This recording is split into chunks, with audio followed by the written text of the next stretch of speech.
अपराधी चाहे कितने भी शातिर तरीके से अपने काम को अंजाम दे दे, लेकिन पुलिस अगर चाहे तो एक न एक दिन उस तक पहुंच ही जाती है।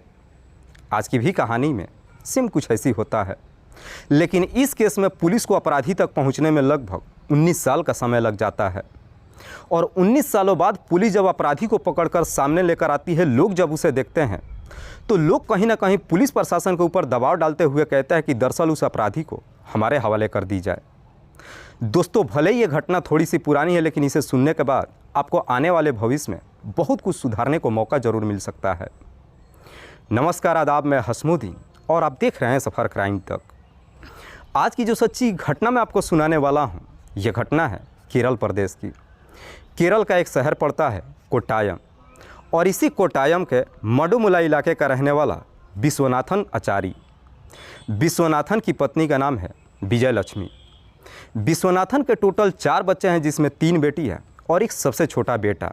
बेटे का नाम है महादेवन। महादेवन जिसकी उम्र है लगभग 13 साल, जो अपने ही इलाके से 6ठी क्लास में पढ़ाई करता है। विश्वनाथन जो अपना एक दुकान खोल रखा है, जिस दुकान से ठीक ठाक पैसे ही नहीं कमाता है, बल्कि अपने परिवार के साथ बड़ी खुशहाल तरीके से जीवन व्यतीत करता है। चूँकि महादेवन अपने माता पिता का इकलौता बेटा होता है, इसीलिए पूरा परिवार महादेवन से काफ़ी प्यार करता है। महादेवन का जब जन्मदिन पड़ता है तो उसका पिता गिफ्ट में उसे सोने की चैन भी देता है, जो अक्सर महादेवन उस चैन को अपने गले में लगा करके ही घूमते रहता है। लेकिन महादेवन जिस स्कूल में पढ़ाई करता है, वह स्कूल उसके घर से थोड़ी सी दूरी पे होती है। आस पड़ोस के जितने भी उसके सारे दोस्त होते हैं, सब के सब अपने स्कूल में साइकिल से जाते हैं, लेकिन महादेवन अपने स्कूल में पैदल जाता है। इसीलिए महादेवन अपने पिता से जिद करने लगता है कि मेरे लिए भी एक साइकिल खरीद दो। हालांकि साइकिल खरीदना विश्वनाथन के लिए कोई बड़ी बात नहीं थी, लेकिन विश्वनाथन अपने बेटे से काफ़ी प्यार करता था। इसीलिए विश्वनाथन को डर लगने लगता है कि अगर बेटे को साइकिल दे देता है, कहीं उसके बेटे को नुकसान ना पहुंच जाए। इसीलिए अपने बेटे को समझाते हुए कहता है कि 1-2 साल की और अपनी पढ़ाई कर लो, उसके बाद मैं तुम्हें साइकिल खरीद करके दे दूंगा। लेकिन महादेवन अपनी जिद पे उतर जाता है। इसी जिद की वजह से विश्वनाथन अपने बेटे को साइकिल भी खरीद कर दे देता है। उसके बाद से महादेवन उसी साइकिल से अपने दोस्तों के साथ स्कूल भी आना जाना शुरू कर देता है। लेकिन स्कूल से जब भी घर पे वापस आता है, थोड़ी देर घर पे रुकने के बाद फिर से साइकिल लेकर अपने घर से बाहर निकल जाता है। घंटे 2 घंटे सैर सपाटा मारता है, उसके बाद से वापस अपने घर चला आता है। लेकिन 2 सितंबर 1995 को जब महादेवन अपने घर से निकलता है, उसके बाद से दोबारा कभी घर ही वापस नहीं आता है। जब शाम के 6 बज जाता है, महादेवन जब अपने घर पे नहीं पहुंचता है, अब उसकी माँ विजय लक्ष्मी उसे ढूंढने के लिए घर से बाहर निकलती है।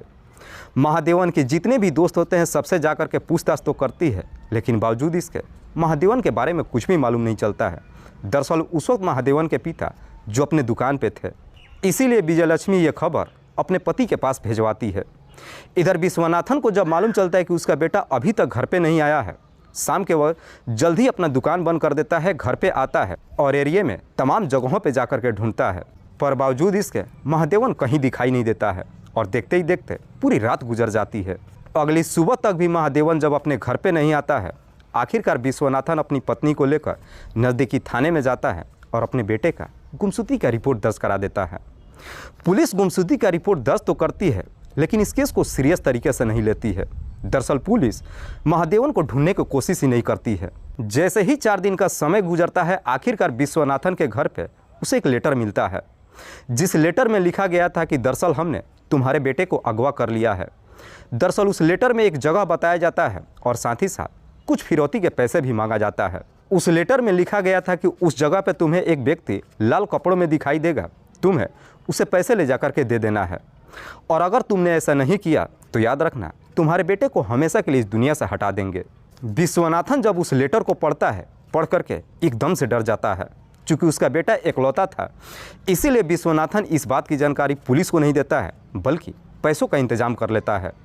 अगले दिन बताए हुए जगह पे पैसे ले करके भी जाता है, लेकिन जिस रंग के कपड़े का व्यक्ति के बारे में उस लेटर में बताया गया था, वैसा व्यक्ति वहाँ पे कोई दिखाई नहीं देता है। विश्वनाथन काफ़ी देर तक वहाँ पे खड़ा रहता है। जब कोई व्यक्ति नज़र नहीं आता है, आखिरकार पैसे लेकर वापस घर चला आता है और फिर अगले दिन थाने में जाता है। उस चिट्ठी को पुलिस को देते हुए सारी बात बताता है। पुलिस जब उस चिट्ठी को पढ़ती है तो पुलिस को भी पूरा यकीन हो जाता है कि विश्वनाथन के बेटे को अगवा कर लिया गया है। लेकिन बावजूद इसके पुलिस महादेवन को ढूंढने की कोशिश नहीं करती है। पुलिस तो अपना काम छोड़ देती है, लेकिन विश्वनाथन और उसका पूरा परिवार महादेवन को लगातार ढूंढते रहते हैं। धीरे धीरे लगभग 5 साल का समय गुजर जाता है। इसके बावजूद भी महादेवन के बारे में कुछ भी नहीं मालूम चलता है, लेकिन विश्वनाथन हार नहीं मानता है। दरअसल विश्वनाथन को जब लगता है कि पुलिस उसके बेटे को ढूंढने की कोशिश नहीं कर रही है, आखिरकार 5 सालों बाद विश्वनाथन हाई कोर्ट में जाता है और अपने बेटे को लेकर के एक अपील दायर कर देता है। हाई कोर्ट जब उस अर्जी को पढ़ती है, पुलिस को फटकार लगाने के बाद इस केस को क्राइम ब्रांच के हवाले कर देती है। जब ये मामला क्राइम ब्रांच के पास पहुंच जाता है, उसके बाद से क्राइम ब्रांच की टीम महादेवन को ढूंढने के लिए एक टीम का गठन करती है और फिर इस केस को सीरियस तरीके से लेती है। लेकिन क्राइम ब्रांच की टीम भी अपनी तमाम कोशिश कर लेती है। लगभग 6 साल का और भी समय गुजर जाता है, पर बावजूद इसके महादेवन का कहीं कुछ पता नहीं चलता है। इधर विश्वनाथन अपने बेटे के गम में इस प्रकार से डूब जाता है कि आखिरकार साल 2006 में उसकी मौत भी हो जाती है। विश्वनाथन की जब मौत हो जाती है, उसकी पत्नी विजयलक्ष्मी भी इस चीज़ को बर्दाश्त नहीं कर पाती है और करीब ठीक 3 साल के बाद साल 2009 में विजयलक्ष्मी की भी मौत हो जाती है। अब उसके घर में विश्वनाथन के सिर्फ 3 बच्चियाँ ही रह जाती है। बच्चियाँ भी जब जवानी के दहलीज पे कदम रखती है, समय के अनुसार सबकी शादी भी हो जाती है और धीरे धीरे लगभग 15 साल का समय गुजर जाता है। लेकिन महादेवन ना तो अपने घर पे आता है और ना ही कहीं दिखाई देता है। लेकिन 15 साल का समय गुजर जाने के बावजूद भी क्राइम ब्रांच की टीम महादेवन को ढूंढना बंद नहीं करती है, बल्कि अब महादेवन को ढूंढने के लिए पुलिस अब इस केस को नए तरीके से जांच पड़ताल करती है। दरअसल क्राइम ब्रांच की टीम अब महादेवन को ढूंढने के लिए सबसे पहले विश्वनाथन के घर पे जाती है और वहाँ के आस पड़ोस के लोगों से पूछताछ करती है कि जब शाम के वक्त महादेवन अपने घर पे निकला था, क्या किसी ने उसको कहीं पे देखा था। तभी पड़ोस का एक व्यक्ति क्राइम ब्रांच की टीम से कहता है कि दरअसल उस वक्त महादेवन बगल के ही हरि कुमार के साइकिल की दुकान पे देखा गया था। हरि कुमार जो इसी मडुमुला में अपनी एक साइकिल की दुकान कर रखा है। पड़ोस की व्यक्ति जैसी इस तरह की बातें क्राइम ब्रांच की टीम से कहता है, पुलिस अब हरि कुमार के पास पहुंच जाती है। पुलिस जब हरि कुमार से पूछताछ करती है तो हरि कुमार कहता है कि हाँ साहब, ये बिल्कुल सच है कि उस दिन शाम के वक्त महादेवन मेरे दुकान पे आया था, लेकिन वो अपना साइकिल ठीक कराने के लिए आया था। जब मैंने उसका साइकिल ठीक कर दिया, वो अपने घर चला गया। लेकिन हरि कुमार जब इस तरह की बातें कहता है, ना जाने क्यों क्राइम ब्रांच की टीम को उसके बातों पे यकीन नहीं होता है। उस वक्त तो क्राइम ब्रांच की टीम हरि कुमार को छोड़ देती है, लेकिन उससे पेपर पे कुछ नोट करवा लेती है। हरि कुमार जैसे उस पेपर पे कुछ नोट करता है, अब उसकी राइटिंग को लेकर के जो इधर विश्वनाथन के घर पे लेटर मिला था, पुलिस के फाइल से क्राइम ब्रांच की टीम उस लेटर को निकालती है और राइटिंग मैच कराती है। लेकिन पुलिस जब हरि कुमार के राइटिंग को उस लेटर से मैच कराती है, वो राइटिंग मैच कर जाता है, जिससे पुलिस को पूरा यकीन हो जाता है कि विश्वनाथन के घर पे जो लेटर भेजा गया था, दरअसल लेटर भेजने वाला कोई और नहीं बल्कि हरि कुमार ही है। क्राइम ब्रांच के टीम को जैसे इस तरह का सबूत मिल जाता है, इसी सबूत के आधार पर हरि कुमार को गिरफ्तार कर लेती है और अब हरि कुमार से महादेवन के बारे में सख्ती से पूछताछ करती है। क्राइम ब्रांच की टीम जैसे ही अपना शक्ति दिखाना शुरू करती है, आखिरकार हरि कुमार अपनी सच्चाई कबूल कर लेता है। हरि कुमार कहता है कि दरअसल मैं उसी दिन ही महादेवन की हत्या कर दिया हूं। लेकिन हरि कुमार जब इस हत्या की पूरी कहानी बताता है तो मालूम चलता है कि हरि कुमार ने एक नहीं बल्कि 2 हत्या किया है। दरअसल महादेवन जब अपने पिता से साइकिल के लिए जिद करने लगता है, आखिरकार विश्वनाथन अपने बेटे की जिद पूरी कर देता है और उसे एक साइकिल खरीद करके दे देता है। महादेवन जब भी उस साइकिल से अपने स्कूल से घर आता है, उसके बाद से साइकिल लेकर घर से बाहर निकल जाता है। 1 घंटे 2 घंटे तक जहाँ तहाँ साइकिल घुमाता है और उसके बाद से घर वापस आ जाता है। लेकिन बीच में जब भी उसकी साइकिल ख़राब होती है, अक्सर हरि कुमार के दुकान पे ही लेकर जाता है। लेकिन हरि कुमार के दुकान पे जब जाता है, हरि कुमार महादेवन के गले में सोने की चैन जब देखता है, उसके अंदर लालच आ जाती है। दरअसल हरि कुमार पैसा कोई कम नहीं कमा रहा था, लेकिन उसके अंदर एक बहुत गलत आदत थी। दरअसल हरि कुमार 1 नंबर का अय्याश इंसान था। हरि कुमार का कई सारी महिलाओं के साथ में अवैध संबंध भी चल रहा था। महादेवन के गले में जब सोने की चैन देखता है, इस प्रकार से हरि कुमार के अंदर लालच आ जाती है कि अब वो महादेवन से मीठी मीठी बातें करने लगता है। 2 सितंबर 1996 को शाम के वक्त जब महादेवन अपनी साइकिल लेकर घर से निकलता है, रास्ते में उसकी साइकिल ख़राब हो जाती है। इसीलिए ठीक कराने के लिए हरि कुमार के दुकान पे जाता है। लेकिन महादेवन जब हरि कुमार के दुकान पे पहुंचता है, उस वक्त दुकान पे कोई भी नहीं था। जैसे ही उसे मौका मिल जाता है, हरि कुमार महादेवन को अपने दुकान के अंदर ले लेता है और फिर उसके गले का चैन छीनने लगता है।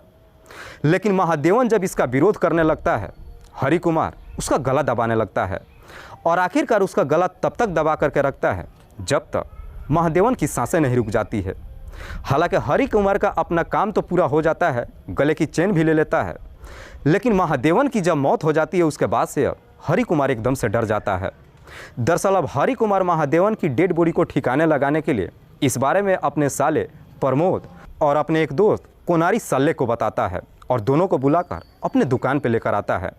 उसके बाद से ये तीनों मिल करके महादेवन की डेड बॉडी को एक बोरी में पैक करते हैं और वहाँ से कुछ दूर लेकर के जाते हैं और एक सुनसान तालाब में उसकी डेड बॉडी को फेंक देते हैं।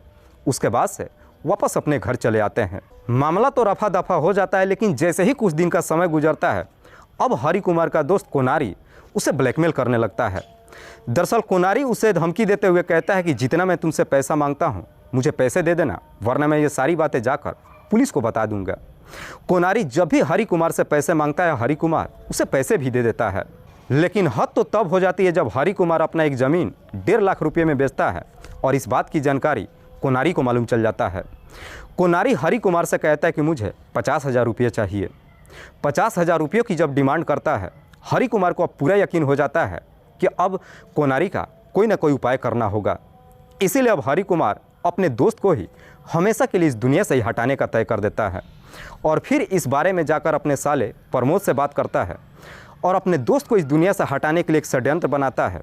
और घटना से ठीक लगभग 1.5 साल के बाद एक दिन अपने दोस्त को साले के साथ मिलकर अपने दुकान पर शराब पिलाने के बहाने से बुलाता है और उसके शराब में कुछ जहरीली चीज़ें मिला देता है, जिसे पीने के बाद कोनारी की भी मौत हो जाती है। कोनारी की जब मौत हो जाती है उसके बाद से हरि कुमार अपने साले के साथ मिल करके उसकी भी डेड बॉडी को एक बोरी में पैक करके उसी तालाब में ले जा करके फेंक देता है। इधर कोनारी भी जब अपने घर पे नहीं पहुंचता है उसके परिवार वाले जाकर थाने में गुमशुदगी का रिपोर्ट तो दर्ज कराते हैं, लेकिन इस केस को भी पुलिस सही तरीके से जांच पड़ताल नहीं करती है। दरअसल पुलिस को लगता है कि शायद कोनारी अपना घर छोड़ करके फरार हो चुका है। जब 5 से 6 साल का समय गुजरता है आखिरकार हरि कुमार का साला प्रमोद की भी मौत हो जाती है। उसके बाद से हरि कुमार को लगता है कि अब सारा मामला रफा दफा हो चुका है, मैं कभी पकड़ा नहीं जाऊँगा। पर आखिरकार 19 सालों बाद क्राइम ब्रांच की टीम उसके राइटिंग से उस लेटर को मैच कराने के बाद हरि कुमार को गिरफ्तार कर ही लेती है। क्राइम ब्रांच की टीम जब हरि कुमार को गिरफ्तार करके थाने में लेकर आती है, इस बात की जानकारी जब आस पड़ोस के लोगों को मालूम चलता है तो लोग अब पुलिस प्रशासन के ऊपर दबाव डालने लगते हैं कि दरअसल हरि कुमार को हमारे हवाले कर दिया जाए। फिलहाल पुलिस ने हरि कुमार को गिरफ्तार कर उसे जेल तो भेज दिया है, लेकिन 19 साल बाद जब इस बात की जानकारी इधर महादेवन के तीनों बहनों को मालूम चलता है, सब के सब रोते हुए पुलिस वालों से गुहार लगाती है कि साहब हरि कुमार को कड़ी से कड़ी सज़ा दिलवाइएगा। दोस्तों, इस पूरी घटना के बारे में आप क्या सोचते हैं? आप अपनी राय हमें कमेंट बॉक्स में ज़रूर दीजिएगा। जाते जाते मैं आपको बता दूं कि कुछ मेरे व्यूअर्स हैं जो रोज़ाना मेरे इस वीडियो को देखते ही नहीं हैं, बल्कि अपना कीमती समय निकाल कर मुझे अपना प्यार भी देते हैं, जिनमें से एक का नाम है राहुल देव। राहुल देव जो बदायूं उत्तर प्रदेश के रहने वाले हैं। दूसरे मेरे व्यूअर हैं मोहम्मद जफ़र हुसैन। मोहम्मद जफ़र हुसैन जो किशनगंज बिहार के तो रहने वाले हैं, लेकिन लुधियाना में रह कर के नौकरी करते हैं और वहीं से मेरी इस वीडियो को देखते हैं। तीसरे मेरे व्यूअर हैं धीरेंद्र प्रसाद। धीरेंद्र प्रसाद जो उत्तरांचल के रहने वाले हैं। चौथे मेरे व्यूअर हैं ओम प्रकाश पटेल। ओम प्रकाश पटेल जो वाराणसी उत्तर प्रदेश के रहने वाले हैं। लास्ट मेरे व्यूअर हैं जाहिद अली सईद। जाहिद अली सईद जो भरूच गुजरात प्रदेश के रहने वाले हैं। मैं आप तमाम व्यूअर्स को तहे दिल से शुक्रिया अदा करता हूं। कल फिर मिलते हैं एक और नई सच्ची घटना के साथ। तब तक के लिए जय हिंद, जय भारत।